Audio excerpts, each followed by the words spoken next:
How can I trust the water to hold me up?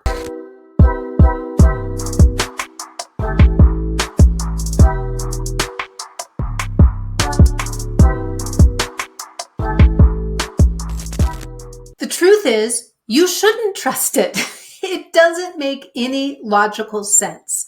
This is why the brain freaks out when you look at deep water, when you don't know how swimming and buoyancy works, because you can see through it. It's to your brain, it's the equivalent of going off of a cliff. So I don't want you just to let go and trust it. You need to test it. We need to put yourself in a safe environment where it's 100% okay to not have the water hold you. It would be 100% okay to go to the bottom.